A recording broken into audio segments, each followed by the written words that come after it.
Okay, so the first problem is really easy. First, you just have to get the mass of the gold according to its volume, which is 0.000001 meters, and knowing that its density is 19,300 cubic meters over kilogram. And by multiplying them, you can know that the mass of the gold is 0.00193 kilograms.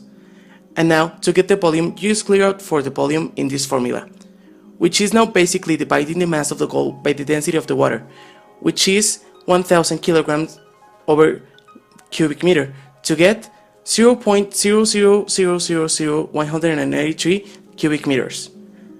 Finally, for the specific weight, it's just as easy as to multiply the density of the gold and multiply it times gravity to get 189.33 newtons over cubic meter. For the second exercise, the first thing it is asking you is to explain how does a submarine maintains its atmospheric pressure after submerging 200 meters. Well, submarines have something called pressure hulls and ballast tanks. Pressure hulls are hulls made of titanium or steel, whose main function is to resist water pressure and maintain the same pressure inside of the submarine. And the ballast tanks are tanks that can be either filled with compressed air or water to make the submarine go down without the need of affecting the submarine's pressure. Then, for the actual exercise, it is asking you to calculate the force and pressure applied to a hatch that is 1.5 meters long and 1 meter wide.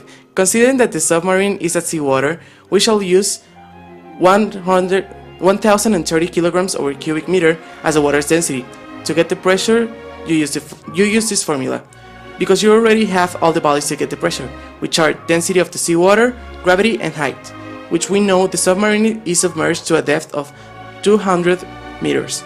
So that will give us 2,020,860 pascals, and with that we can already get the force. We just have to clear out for F in this formula and multiply the pressure times the area of the hatch, which is 1.5 square meters, to give us the force, which is 3,031,290 newtons.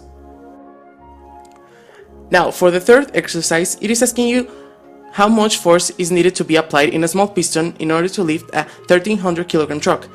As we're talking about a hydraulic press, we shall use Pascal's principle formula, which is this one. As we already have the two areas and the second force, which you get by multiplying the gravity times the weight of the truck, you could clear out for F1, or like me, use the rule of 3, which would be dividing force 2 over area 2 times area 1, which would give me 2040. For the fourth exercise, it asks you to get the air pressure needed to lift that 2300 kilogram mass. As we're talking about a crane, we don't really need to use the first area and force, because it won't be using Pascal's principle. Instead, we'll be using this formula. And by dividing the force of the mass, which is its weight times gravity, by the second area, that will give us 1,753,424.307 pascals. The fifth exercise is a bit complicated, because it is asking you to calculate how much mass can a balloon filled with helium withstand at an altitude where the air density is 0.9 kilograms over cubic meter, considering that the helium density is 0.178 kilograms over cubic meter. So, in this exercise, we won't be using a formula in our formularies. We will be creating a formula. So, first, we will have to get the buoyant force with the density of the air, and as the masses of the balloon is acting alongside the buoyant force, to get the weight it can withstand, we will have to subtract the buoyant force with the weight of the balloon and divide it by gravity, which is a force acting also on the balloon, and by substituting those values we'll get 8.21 kilograms, and that's the weight of the balloon it can resist before starting to fall.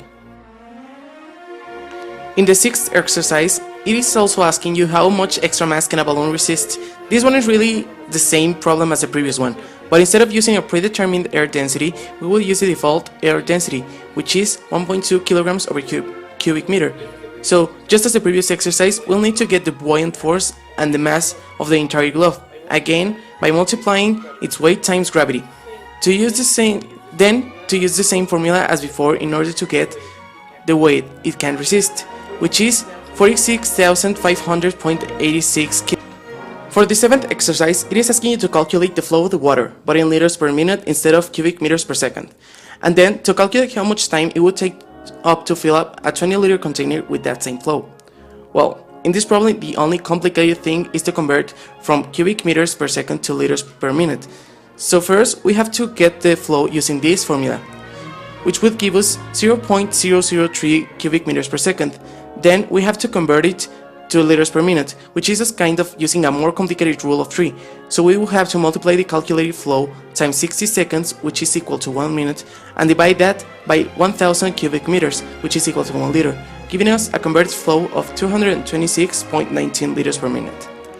And now to get the time it takes up to fill up the container, knowing that the container is 20 liters or 0.02 cubic meters, we can use this formula, which states that the flow is always constant. So we do have to substitute the values and click for time to get that it would take 5.3 seconds to fill up the 20 liter container. In the 8th exercise, it is asking you to get the rate of the water spilling from a crack that is 5 meters below the surface, and then to get the flow of the crack. This is a really easy one, because it is using height, and with that we can use Torricelli's theorem to get the velocity or the rate of the water spilling, which is this formula. That would give us a velocity of 9.9 meters per second. And to get the flow, we would use the same formula as the previous exercise, stating that flow is constant, giving us a flow of 0.00019 cubic meters per second. And finally, for the 9th and last exercise, you just have to do the same thing as the previous exercise and use the same formulas exactly. But the difference is that now instead of asking for the flow, it is asking you to get how much water leaks through the hole in 5 minutes, which is equal to 300 seconds. First things first, you just have to use Torricelli's theorem formula again to get the velocity of the water, which would give you 8.8 meters per second. And now the problem is asking you to get the volume it fills within 300 seconds or 5 minutes.